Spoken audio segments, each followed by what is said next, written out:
Hey y'all, welcome back to my channel. Today I want to talk to you about the 10 things that I no longer buy.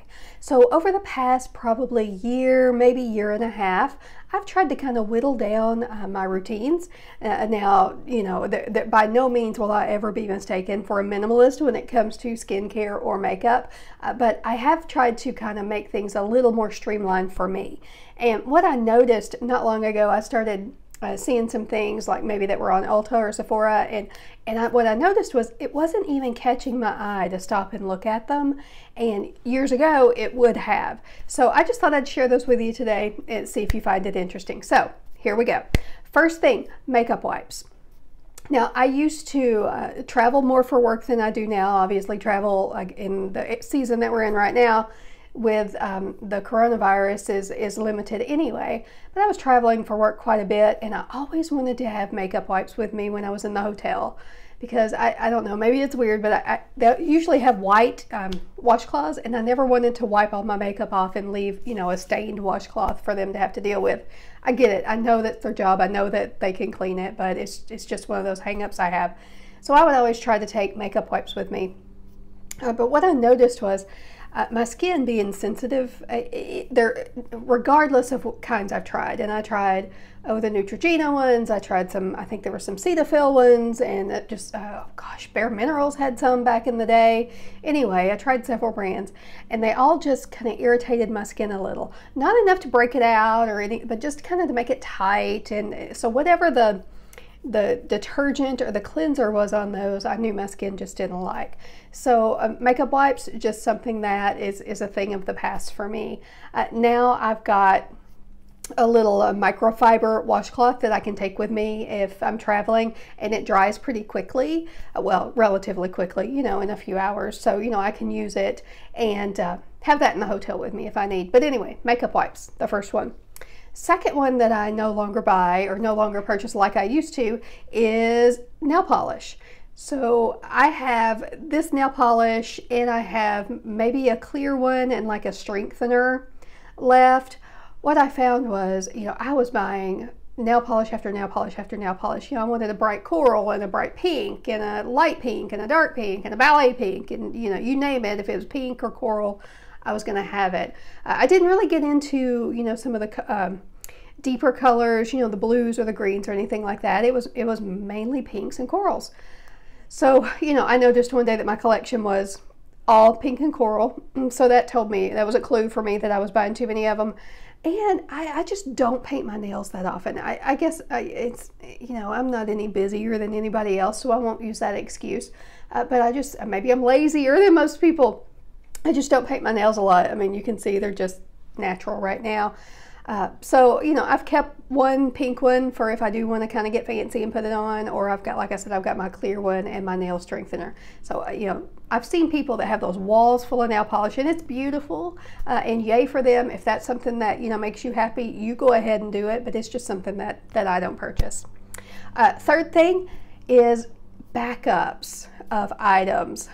So let me explain this one a little bit. So I'm not talking about something that I use all the time. So for example, you know, Paula's Choice is a brand I've talked about on here before, and their cleanser is one that I use every single day. Like, I know I'm going to use it. So if they happen to have a 2 for sale or a 20% off or, you know, something like that, then yeah, I may buy a second one, because I know that fairly quickly I'm going to get into it and use it. So that's not really what I'm talking about. What I'm talking about are backups of these items where I've got the fear of, oh my gosh, it's limited edition and it's going to go away and I'm never going to be able to get it again, or something like that. So that's what I'm talking about. I have in the past bought backups of eyeshadow palettes, like big eyeshadow palettes. I remember there was one that Lorac put out, and it was with their Beauty and the Beast collection, and it was beautiful. And I bought one, and I was so worried about it. You know, I knew it was limited edition because that's kind of how their themed palettes are. So I got a second one, and I don't have either one of them today. So that really tells me something. I ended up, you know, using one, and I gave one to a friend because I just realized how silly it was, since it wasn't something, I mean, eyeshadow palettes, you just don't go through that quickly.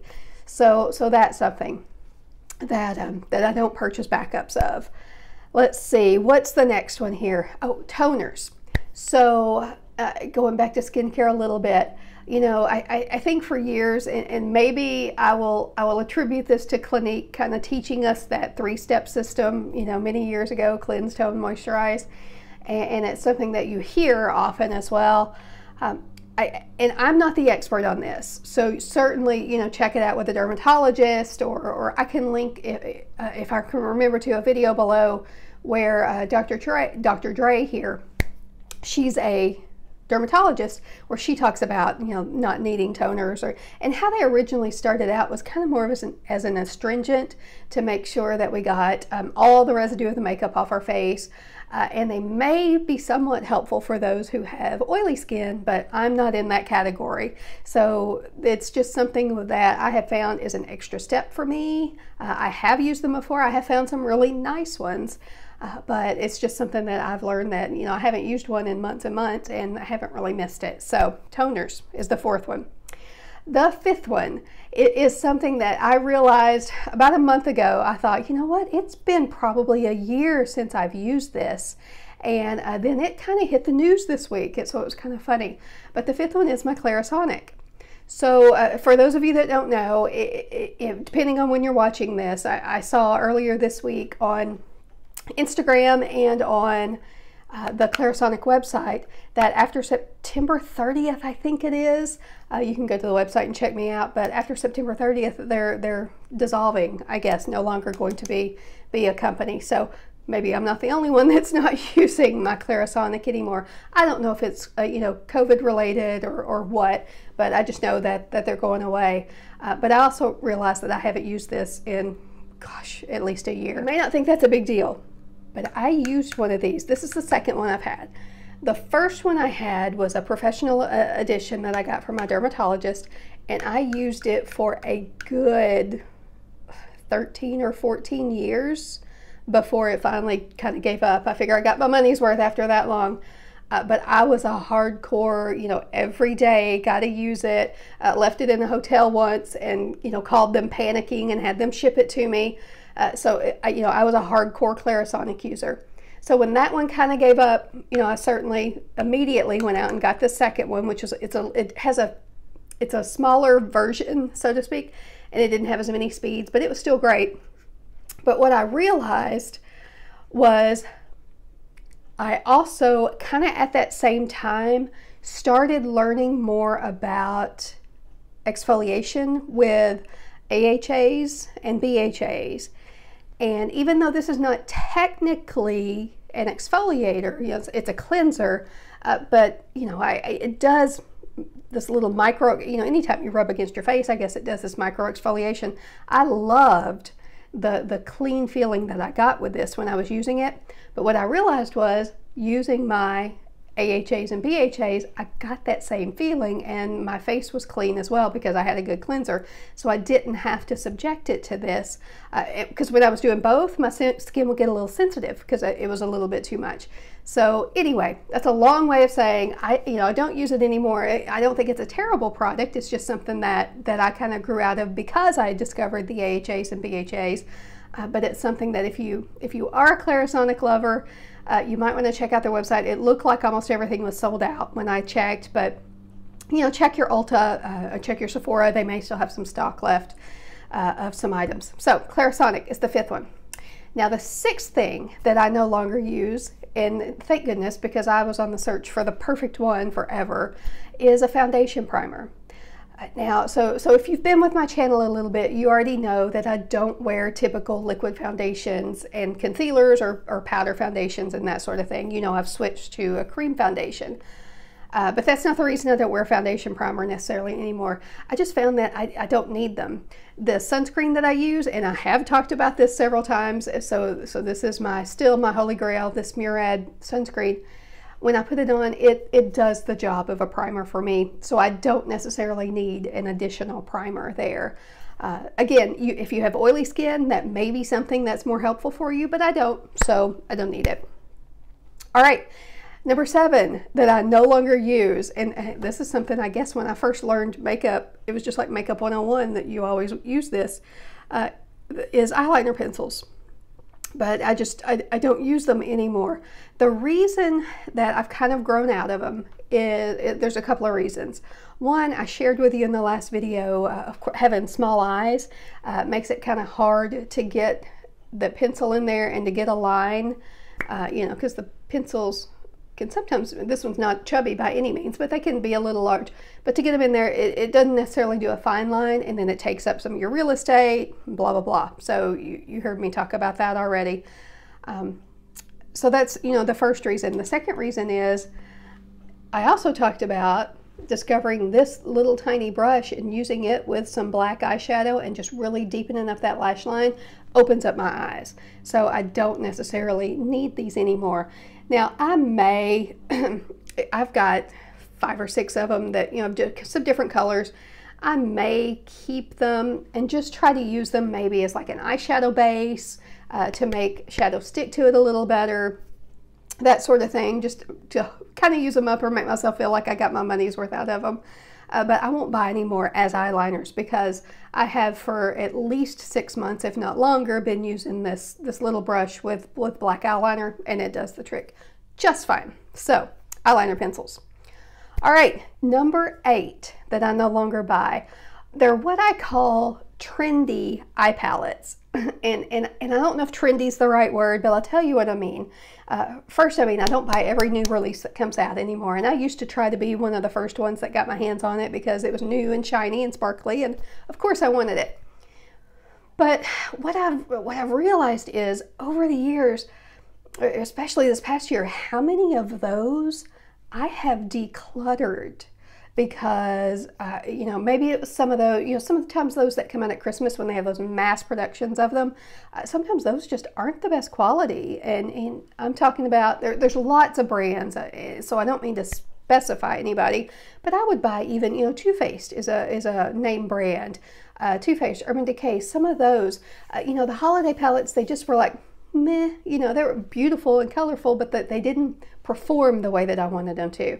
So that's kind of what I'm talking about with trendy eye palettes. It's like MAC. I gave up trying to keep up with MAC's new releases a long time ago because it's impossible to do that.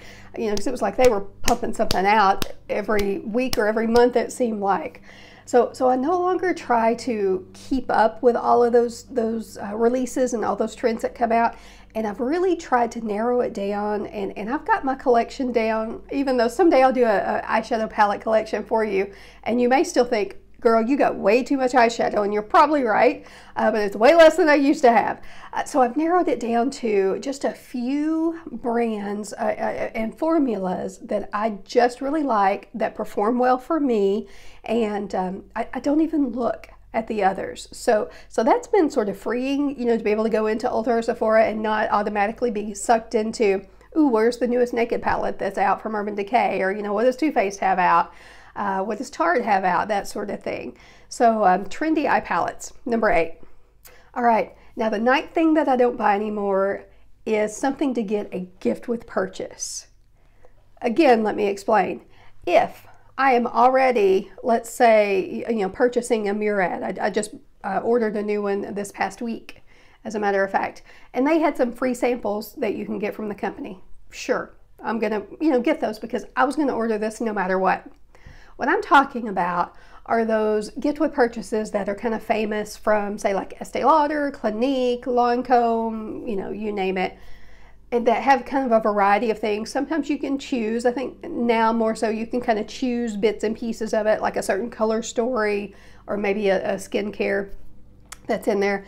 But what I found was it just really never paid off for me because, you know, I would typically, there would be one thing I would need, say from Lauder, and it wasn't quite enough to get the gift or not quite enough to get the bump up gift that they talk about. So I'd end up adding something on that I kind of didn't even really care about or didn't need, but thought I might use just so I could get, you know, another makeup bag. That's a whole nother story, but just so I could get another makeup bag and, you know, 6 or 7 products that I might use a couple of them. So, you know, it's that whole mindset of, ooh, I'm getting this free. Like it's a gift with purchase. But when I saw, you know, I finally gave myself permission to get rid of, you know, things that I wasn't using. And I saw how many of those I pitched. what I realized, it wasn't really a gift for me. So when I say gift with purchase, if it's something that comes with something that I use every day and I'm going to use it anyway, then yeah, put it in there and I'll take it. But I'm not going to add something to a purchase just to get it if it's not something that's already a favorite of mine. Hope that makes sense. And that kind of really leads me to the 10th one, to the last one that I want to talk about today, and that's subscription boxes. So I do still get one, and the only reason that I still get one is that it's $5, and it's every 4 months, I think it comes out. So it's $20 for the year, and so far it's been worth it. So, and that's the Walmart subscription box, and I think I shared an unboxing of one a while back. So for $5 every 4 months, yeah, I'm fine with that. But as far as I used to get, off and on, not at the same time, but I would get Ipsy, BoxyCharm. Gosh, I don't know how many times I've been on and off of BoxyCharm. There was one at one point called Beauty Army. I think this was several years ago. I never went for anything like FabFitFun. That was, a little more that I wanted to spend. Oh, Test Tube Beauty. That was one that I did years ago, and I found out about it. There's a magazine called New Beauty Magazine, which I used to think was pretty cool. Now I think it's kind of just a magazine of advertisements and with a little bit of articles thrown in there, but whatever.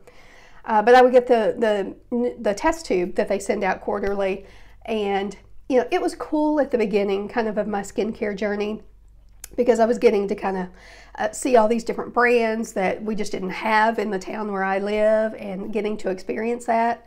But honestly, since I have started doing more research into, ingredients that you do want for your face and ingredients that you don't want for your face, what I found was, things that I was getting sent would either have fragrance in them, which is, kind of a no-no, it irritates your skin.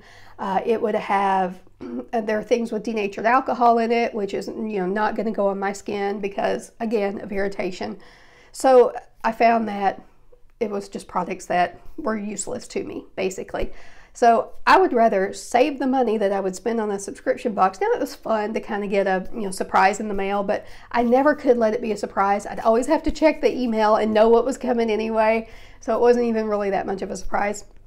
So I've just given up on subscription boxes. I would rather save that money and, go purchase the product that I want out of that. So that's it. That's the 10 things that I don't buy anymore. I'd be super interested. Is there anything that, you would have put on the list that's different than mine? Anything that you've stopped using that you no longer buy? Drop it down below in the comments, because I'd love to hear about it. And I've got some other videos planned for you guys. I've got a skincare routine video, like I mentioned, the eye palette collection video, and just kind of several things kind of percolating around. So I'm looking forward to bringing you some more content. Make sure that you subscribe if you're interested in seeing those as we go forward, and hit that like button for me if you found this interesting. And until the next video, I'll see you later.